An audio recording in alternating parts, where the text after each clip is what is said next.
사랑하는 교우 여러분, 오늘은 사랑의 달 12월 5번째 주일이자 송년주일입니다. 오늘 거룩한 마음으로 예배드리는 성도님들에게 송년주일의 은혜가 임하는 복된 예배가 되기를 기원드립니다. 송구영신 날에 올 한 해를 은혜롭게 정리하고 소망의 새해를 복되게 맞이할 수 있기를 기도드립니다. 오늘 우리에게 주시는 하나님의 말씀은 로마서 8장 26에서 30절에 있는 말씀입니다. 이와 같이 성령도 우리의 연약함을 도우시나니 우리는 마땅히 기도할 바를 알지 못하나 오직 성령이 말할 수 없는 탄식으로 우리를 위하여 친히 간구하시느니라.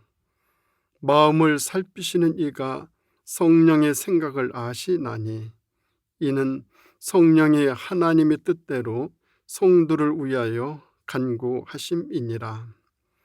우리가 알거니와 하나님을 사랑하는 자 곧 그 뜻대로 부르심을 입은 자들에게는 모든 것이 합력하여 선을 이루느니라. 하나님이 미리 아신 자들을 또한 그 아들의 형상을 본받게 하기 위하여 미리 정하셨으니 이는 그로 많은 형제 중에서 맏아들이 되게 하려 하심이니라. 또 미리 정하신 그들을 또한 부르시고 부르신 그들을 또한 의롭다 하시고 의롭다 하신 그들을 또한 영화롭게 하셨느니라. 아멘. 오늘 말씀의 제목은 감사하는 송구영신입니다. 오늘은 송년주일이자 올해의 마지막 날, 정말 마지막 날입니다. 정유찬 시인의 시 가운데 12월의 끝에서 라는 시가 있습니다. 이 시는 한 해를 결산하는 의미 있는 시가 될 듯 합니다. 사랑하는 날이 미워하는 날보다 많았는지, 슬프고 힘들었던 날보다 행복했던 날이 많았는지 12월의 끝에서 지난 날들을 떠올려 보고 있어. 보석 같은 날들을 가슴으로 살았니? 머리로 살았니? 얼마나 웃고 살았어? 아니면 찡그렸어? 맑은 하늘 아래 투명한 날들을 뿌연 눈으로 보낸 건 아닐까? 별이 찬란하던 밤 내가 깨어 있었는지 잠들어 있었는지. 난 거울을 봐. 거울 속의 나를 봐. 아름다워진 거야? 추해진 거야? 무엇이 변한 것일까? 밤이 깊어만 가네. 한 해가 또 저무네. 이런 내용입니다. 우리 그리스도인으로서 한 해를 마무리하는 송년주일에 합당한 단어가 무엇인가 생각해 봅니다. 그것은 저는 감사라는 단어가 아닐까 합니다. 감사야말로 시간의 한 페이지를 닫고 또 다른 시간의 페이지를 여는 하나님의 언어이기 때문입니다. 그래서 바울은 범사에 감사하라. 이는 그리스도 예수 안에서 너희를 향하신 하나님의 뜻이니라 라고 했습니다. 사도 바울은 모든 일에 감사하라고 권합니다. 그리고 그것이 그리스도인다운 삶의 모습이요 우리를 향한 하나님의 뜻이라고 말하고 있습니다.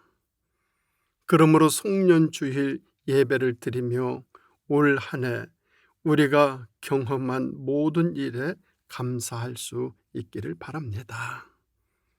지나온 한 해 동안 우리가 원하지 않았고 환영할 수 없었던 질병과 사고와 실패와 수치들, 그리고 치열한 싸움과 뼈아픈 고통이 있었는데도 과연 감사가 가능할 수 있을까요? 그것은 몹시 힘든 일일 것입니다. 오늘 본문의 말씀에서는 우리가 겪은 모든 것에 감사해야 한 이유를 두 가지로 교훈하고 있습니다. 첫째는 모든 것이 하나님의 뜻을 이룰 것이기 때문입니다. 우리가 인생에 대해서 감사를 느끼지 못하는 대부분의 경우는 인생이 내 뜻대로 되지 않았기 때문일 것입니다. 그런데 예수님께서는 내 뜻대로 마옵시고 아버지의 뜻대로 하옵소서라고 기도하셨고, 뜻이 하늘에서 이루어진 것 같이 땅에서도 이루어지이다 라고 기도하라고 가르치셨습니다. 비록 인생이 내 뜻대로 되어지지 않았어도 하나님의 뜻대로 된 것이라면 감사한 일이 아닐까요? 그렇다면 이제 우리에게 중요한 것은 과연 우리의 삶의 현재가 하나님의 뜻이 이루어진 결과이냐라는 것입니다. 본문 26절에 오직 성령이 말할 수 없는 탄식으로 우리를 위하여 간구하시느니라 하시고, 27절에서는 마음을 살피시는 이가 성령의 생각을 아시나니 이는 성령이 하나님의 뜻대로 성도를 위하여 간구하심이라 말씀하고 계십니다. 성령은 하나님의 뜻이 우리의 삶의 장에 이루어지도록 간구하신다라는 것입니다. 그 결과는 28절에 우리가 알거니와 하나님을 사랑하는 자, 곧 그의 뜻대로 부르심을 입은 자들에게는 모든 것이 합력하여 선을 이루느니라 말씀하고 계십니다. 오랜 옛날부터 철학자들은 소위 인간의 최고선을 탐구하여 왔습니다. 아리스토텔레스는 인간의 최고선을 행복이라고 했고, 임마누엘 칸트는 그냥 행복이 아니라 도덕 법칙과 결합된 행복이야말로 최고선이라 했습니다. 그러나 그리스도인들에게 있어서 최고선은 하나님의 뜻입니다. 바울은 그리스도인들에게는 모든 것이 합력하여 선을 이룰 것이라 선포합니다. 여기서 말한 모든 것에는 로마서 8장 18절에서 말한 고난과 영광, 슬픈 일과 기쁜 일, 좋은 일과 안 좋은 일, 이 모든 일들을 다 포함합니다. 이 모든 것이 합력하여 하나님의 선, 곧 하나님의 뜻을 이룬다는 것입니다. 그런데 이것은 오직 그리스도인들에게만 해당되는 약속입니다. 하나님은 성도들의 인생의 장에서 경험되는 나쁜 일이 나쁜 일로 끝나도록, 악한 일이 악한 일로 끝나도록 버려두시지 않으십니다.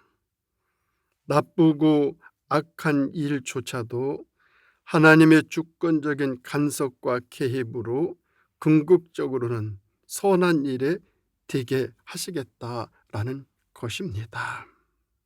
그래서 바울은 로마서 8장 35절에서 우리가 경험하는 어떤 나쁜 일들도 우리를 하나님의 사랑에서 단절시킬 수는 없다 말하고 있습니다. 누가 우리를 그리스도의 사랑에서 끊으리요? 환난이나 곤고나 박해나 기근인 경제적 시련이나 사업의 실패나 적신인 질병이나 위험이나 칼인 도난 파산과 사고와 재앙들이랴. 그 무엇도 우리를 그리스도의 사랑에서 끊을 수 없다라는 것입니다. 그렇다면 이제 우리는 그 어떤 일들에 대해서도 감사할 수 있어야 합니다. 왜냐하면 이 모든 것들이 하나님의 뜻을 이루어드리는 자양분이기 때문에 그렇습니다. 그런 대표적인 예가 요셉의 인생입니다. 요셉은 형제들의 질투와 핍박, 사막의 웅덩이인 사지에 던져진 죽음과의 대면, 억울한 감옥살이, 은혜를 잊어버린 관원 등, 그러나 우리는 좀처럼 요셉의 입술에서 불평이나 원망의 언어를 찾아볼 수가 없습니다. 그 비결이 창세기 45장 5절에서 8절에 있습니다. 당신들이 나를 이곳에 팔았으므로 근심하지 마소서, 한탄하지 마소서. 하나님이 생명을 구원하시려고 나를 당신들보다 먼저 보내셨나이다. 하나님이 큰 구원으로 당신들의 생명을 보존하고 당신들의 후손을 세상에 두시려고 나를 당신들보다 먼저 보내셨나니, 그런즉 나를 이리로 보낸 이는 당신들이 아니요 하나님이시라 말씀하고 있습니다. 어떻게 요셉이 험한 세월을 이기고 이런 간증을 할 수 있겠습니까? 그것은 그가 경험하는 모든 것에 하나님께서 직접 개입하셔서 하나님의 뜻을 이루시는 하나님의 주권을 믿었기 때문입니다.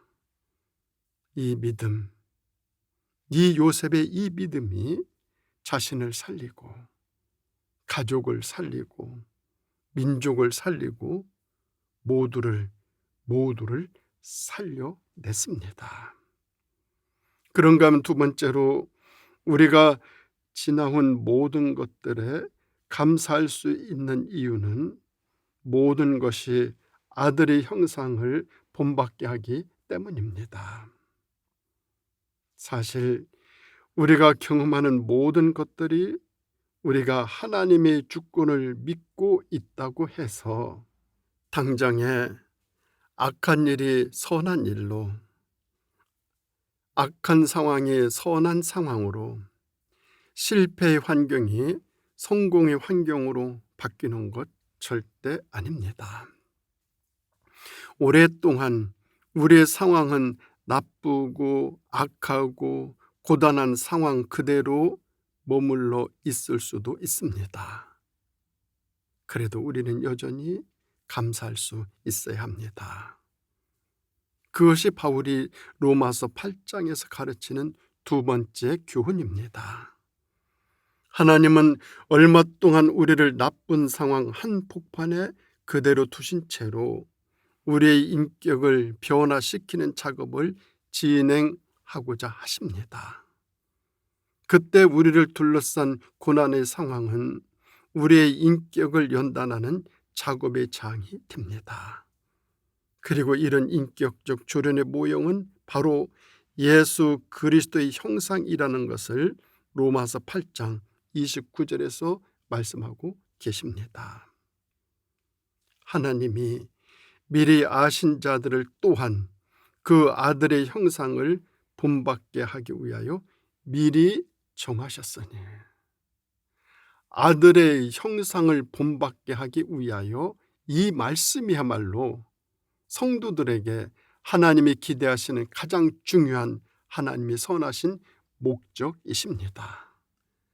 바로 이 목적을 마음에 두시고 하나님은 우리가 경험할 모든 상황을 아시면서도 그런 상황을 통과하도록 작정하셨다라는 것입니다. 신학자들은 이런 과정을 영광의 작업이라고 부릅니다.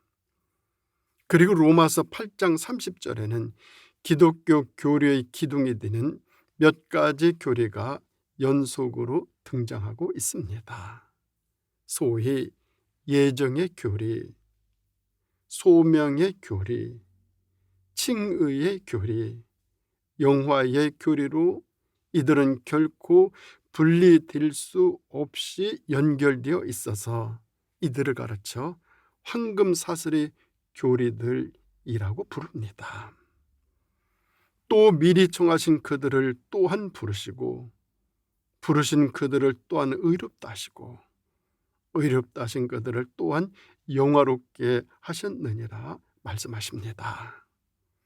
하나님은 우리를 미리 당신의 사랑받는 자녀로 정하시고 때가 찬 어느 날 복음으로 부르시고, 부르신 우리를 의롭다 하셔서 당신의 자녀로 인치셨다가 우리를 인생의 모든 상황 속에서 인격적으로 연단하사 마침내 영화로운 존재가 되게 하시겠다라는 것입니다. 지금 우리는 이 영광의 작업장에서 작업 중인 작품들입니다. 그리고 이런 영화로움의 초점은 바로 예수 그리스도의 인격이십니다.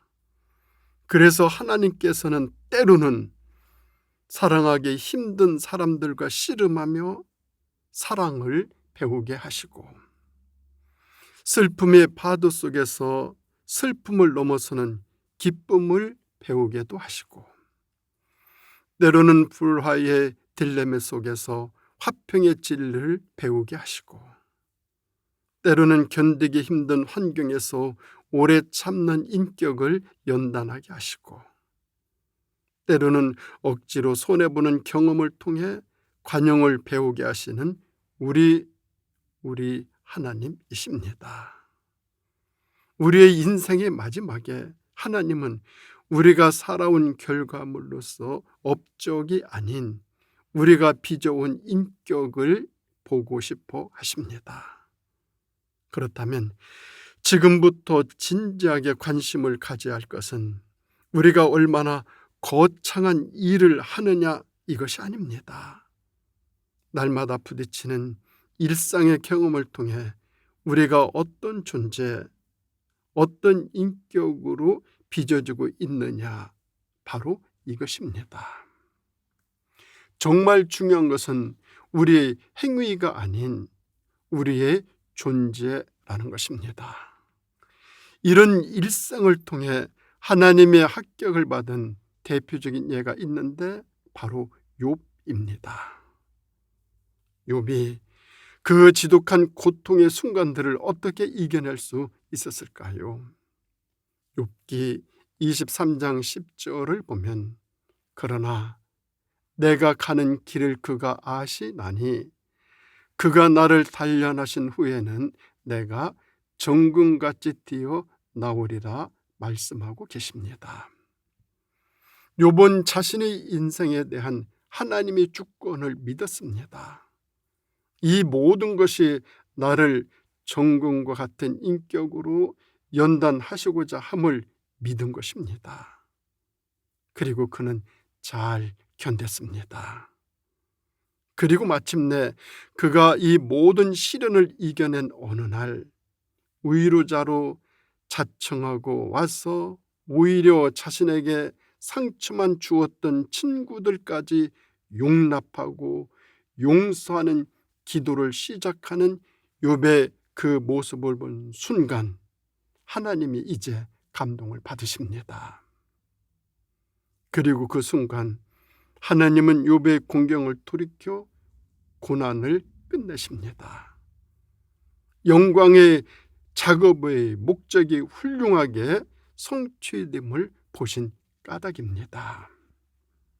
욥의 정금의 인격이 증명되는 그 순간 하나님은 욥에게 더 이상의 고난이 불필요한 것을 아시고 고난의 세월을 마치게 합니다.